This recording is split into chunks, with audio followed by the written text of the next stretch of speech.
नमस्कार, मी पोलीस निरीक्षक नागनाथ आयलाने, पोलीस ठाणे लोहा। मी लोहावासियांना आवाहन करतो की मागच्या काही दिवसामध्ये बऱ्याचशा फेसबुक, व्हॉट्सॲप, इन्स्टा यावरील ज्या पोस्ट आहेत त्या आक्षेपार्ह पोस्टमुळं आम्ही बऱ्याच लोकांवर कारवाई केलेली आहे।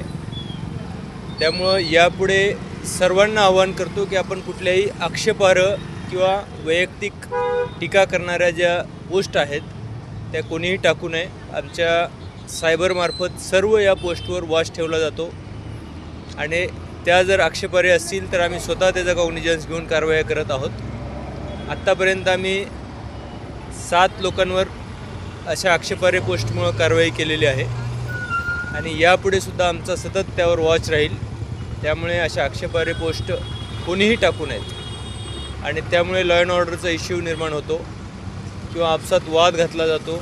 तर अशा जर काही पोस्ट असतील तर त्या त्वरित आमच्या निदर्शनास आणून द्याव्यात। त्यावर प्रतिक्रिया करण्याऐवजी जर पोलिसांच्या निदर्शनास आणून दिल्या तर आम्ही त्याच्यावर कारवाई करू आणि आमचा पोलीस फोर्स जो आहे तो कुठल्याही कायदा व सुव्यवस्थेच्या याला सज्ज आहे।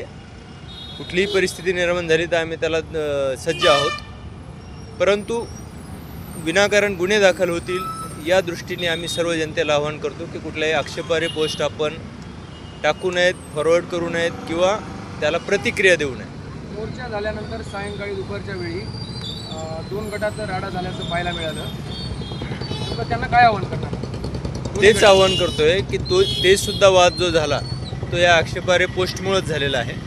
तर ज्यांनी ते केलेलं आहे त्या लोकांविरुद्ध प्रवीणलाही पोस्ट आपण पेस्ट करू नयेत किंवा फॉरवर्ड करू नयेत किंवा त्याला प्रतिक्रिया देऊ नये। खरं तर यामुळे लोह्यात भीतीचं वातावरण निर्माण झालं होतं। लोहेकरांना काय आवाहन करणार? लोह्यामध्ये कुठलंही भीतीचं वातावरण नाही आहे किंवा कुठलंही असं काही दबावाचं वातावरण नाही आहे। फक्त काही किरकोळ गोष्टी झालेल्या आहेत आणि त्या आम्ही स्वतः जाऊन लगेच त्या तात्काळ त्यावर प्रतिबंध केलेला आहे। यापुढे आता कुठलाही असं भीतीचं वातावरण नाही, हे किरकोळ गोष्टी आहेत। त्यामुळेच आम्ही सर्वांना आवाहन करत आहोत की अशा किरकोळ गोष्टीसाठी कुणीही वाद करू नये। राजकीय एकमेकांवरची जी राजकीय स्वरूपाची वक्तव्य आहेत ती सार्वजनिक करू नयेत।